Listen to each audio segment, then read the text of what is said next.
సనాతన సంస్కృతికి స్వాగతం. సూర్యుడు మనకు ప్రత్యక్ష దైవం. సూర్యుడిని భక్తిభావంతోనూ కృతజ్ఞతాపూర్వకంగానూ ఆరాధించే సాంప్రదాయం విశ్వమంతటా ఉంది. భూమిపై జీవుల ఉనికి మనుగడకు ఆధారం సూర్యుడే. అందుకే బాణుడిని ప్రత్యక్ష దైవం అన్నారు. చీకట్లను తొలగించి సమస్త లోకానికి వెలుగు ప్రసాదించే సూర్యభగవానుడు ఉదయం బ్రహ్మరూపంగా ప్రకృతిలో జీవాన్ని నింపి మహేశ్వరునిగా దైవిక వికారాలను రూపుమాపి సాయంకాలం విష్ణురూపంగా బాసిల్లే తన కిరణాల వెలుగును మనోరంజకంగా ప్రసరింపజేస్తూ ఆనందాన్ని కలిగించే ద్వాదశ రూపుడు. సూర్యుడు త్రిమూర్తి రూపుడై తెల్లటి 7 గుర్రాల రథంపై శ్వేతపద్మాన్ని ధరించి దర్శనమిచ్చే సూర్యభగవానుడిని ప్రత్యక్ష దైవంగా కొలుస్తాము. సూర్య నమస్కారాలతో కిరణాలు మన శరీరంలోకి ప్రవేశించి ఆలోచన ప్రక్రియను శుద్ధి చేసి నియంత్రిస్తాయి. సాధారణ మానవ చైతన్యంతో నియంత్రణకు లొంగని మనసు సౌర వ్యవస్థతో వచ్చే ఫోటాన్ల సాయంతో తేలికగా నియంత్రించవచ్చు. సూర్యుడు ఏకచక్ర రథరూరుడు. ఈ చక్రమే కాలచక్రం. ఆ చక్రానికి 6 ఆకులు, రథానికి 7 గుర్రాలు. ఈ 7 గుర్రాలను 7 కిరణాలుగా అభివర్ణిస్తారు. 6 ఆకులు అనగా 6 ఋతువులు. 1 వసంత ఋతువు, 2 గ్రీష్మ ఋతువు, 3 వర్ష ఋతువు, 4 శరత్ ఋతువు, 5 హేమంత ఋతువు, 6 శిశిర ఋతువు. 7 గుర్రాలు అనగా 1 గాయత్రి, 2 త్రిష్ణుపు, 3 అనుష్టుపు, 4 జగతి, 5 పంక్తి, 6 బృహతి, 7 ఉష్ణుకు. 7 కిరణాలు అనగా 1 సుషుమ్నము, 2 హరికేశం, 3 విశ్వకర్మ, 4 విశ్వవచన, 5 సంపద్వసు, 6 అర్వాగ్వసు, 7 స్వరడ్వసు అనబడే సహస్ర కిరణాలతో ప్రకాశించే ఈ సప్త కిరణాలు మానవ శరీరంలోకి ప్రవేశించి అనారోగ్యం లేకుండా కాపాడుతాయి. ద్వాదశ ఆదిత్యులు అంటే ఎవరు? ద్వాదశ ఆదిత్యులు అంటే 12 మంది సూర్యులు కాదు. ప్రతి నెల సూర్యుడు తీక్షణతను బట్టి వచ్చిన పేర్లు. సంవత్సరంలోని 12 నెలల కాలంలో సూర్యుడు ఉండే స్థితులను బట్టి ద్వాదశ ఆదిత్యుల పేర్లు వర్ణించారు. ఏడాదిలో ఒక్కో నెలకు సూర్యుడు ఒక్కో ప్రాధాన్యత వహిస్తాడు. ఒక్కొక్క నెలలో సూర్యభగవానుడు ఆయా ఆదిత్యుడి నామంతో పూజలు అందుకుంటాడు. దాత, అర్యముడు, మిత్రుడు, వరుణుడు, ఇంద్రుడు, వివస్వంతుడు, త్వష్ణ, విష్ణువు, అంశుమంతుడు, భాగుడు, పుష్యుడు, పర్జన్యుడు అనే ఈ 12 మంది సూర్యులు సమస్త జీవజాలానికి సృష్టి విధానానికి ఆధారం. ఈ 12 నామాలు స్మరిస్తే దీర్ఘ వ్యాధులు నయమవుతాయని, దారిద్ర్యం పోతుందని భవిష్య పురాణంలో చెప్పబడింది. సూర్య భగవానుని అనుగ్రహం పొందడానికి ప్రతిరోజు క్రమం తప్పకుండా ఆర్ఘ్యాన్ని సమర్పించండి. ప్రతిరోజు సాధ్యం కాకపోతే ప్రతి ఆదివారం ఆర్ఘ్యం సమర్పించండి. సూర్య భగవానుని ప్రసన్నం చేసుకోవడానికి ఒక నీరు చాలు. సూర్య భగవానునికి నిత్యం ఆర్ఘ్యం సమర్పించడం ద్వారా అనేక సమస్యలు దూరమవుతాయి. సూర్య భగవానుడి 12 మంత్రాలను ఏ పని కోసం జపించడం ప్రయోజనకరమో ఇప్పుడు తెలుసుకుందాం. 1. ఓం మిత్రాయ నమః.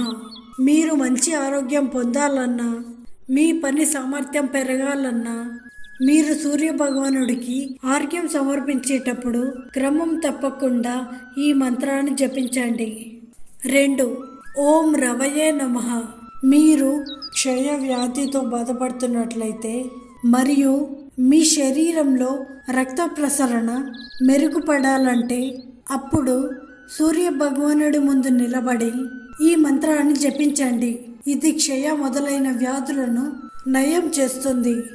3. ఓం సూర్యాయ నమః. మానసిక ప్రశాంతత కోసం సూర్య భగవానుడి మంత్రాన్ని జపించాలి. 4. ఓం భానవే నమః.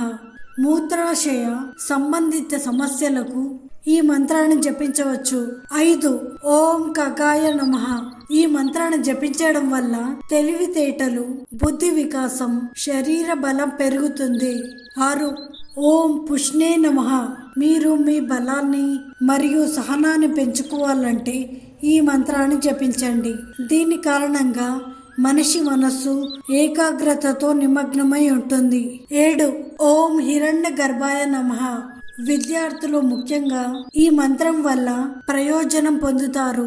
దీని జపం వల్ల శారీరక, మేధో మరియు మానసిక శక్తులు వృద్ధి చెందుతాయి. 8. ఓం మరీచయే నమః. ఈ మంత్రాన్ని పఠించడం ద్వారా మనిషి ఆరోగ్యంగా ఉంటాడు, ఎలాంటి వ్యాధులు దరిచేరవు. 9. ఓం ఆదిత్యాయ నమః. ఈ మంత్రం పఠించడం ద్వారా ఆర్థిక సమస్యలు తొలగిపోతాయి, మానసిక వికాసం పెరుగుతుంది. 10. ఓం సవిత్రే నమః. ఈ మంత్రాన్ని పఠించడం వల్ల వ్యక్తికి గౌరవం పెరుగుతుంది. దీనితో పాటు సూర్య భగవానుని ప్రత్యేక అనుగ్రహం కలుగుతుంది. అంతేకాకుండా మనిషి ఊహాశక్తి పెరుగుతుంది. 11. ఓం అర్కాయ నమః. మీరు వేదాల రహస్యాలను తెలుసుకోవాలంటే ఈ మంత్రం జపించడం వల్ల ప్రయోజనం ఉంటుంది. అంతేకాకుండా మనసు దృఢంగా మారుతుంది. ఈ మంత్రాన్ని పఠించడం వల్ల జీవితంలో సమస్యలు తొలగిపోతాయి. 12. ఓం భాస్కరాయ నమః. ఈ మంత్రాన్ని పఠించడం ద్వారా శరీరం లోపల మరియు బాహ్యంగా శుభ్రంగా ఉంటుంది. అదే సమయంలో మనసు కూడా సంతోషంగా ఉంటుంది. ఈ మంత్రాలలో ఏదైనా ఒకటి జపించండి. ఇది ఆనందం, శ్రేయస్సు మరియు మంచి ఆరోగ్యాన్ని ఇస్తుంది. మాఘ మాసంలో సూర్యుడు ఆర్కనామంతో సంచరిస్తాడు. మాఘ అంటే పాపం లేనిదని అర్థం. పుణ్యాన్ని ప్రసాదించే మాసం కాబట్టి ఈ మాసానికి మాఘమాసం అన్నారు. నిజానికి ఉత్తరాయణం మకర సంక్రాంతితో ఆరంభమైన రథసప్తమి నుంచే ఉత్తరాయణ స్ఫూర్తి పూర్తిగా గోచరిస్తుంది. దక్షిణాయనం నుంచే భాస్కరుడు ఈ రోజు నుంచే ఉత్తర దిక్కుగా ప్రకాశిస్తాడు. అందుకే రథసప్తమి అంత విశేష రోజని చెబుతారు. రథసప్తమి నుంచి వాతావరణంలో మార్పు కనిపిస్తుంది. ఉష్ణోగ్రత క్రమంగా పెరుగుతుంది. ఈ రోజున సూర్యకిరణాలు పడే దగ్గర ఇంటి ముందు ఆవు పేడ పిడకలపై పరమాన్నం చేసి ఆదిత్యుడికి నైవేద్యంగా సమర్పిస్తారు. ఆరు బయట సూర్యకాంతిలో పొంగే పాలు సిరుల పొంగుకి సంకేతంగా భావిస్తారు. సూర్యోదయానికి ముందే ఇంటిల్లి పాది స్నానాలు ముగిస్తారు.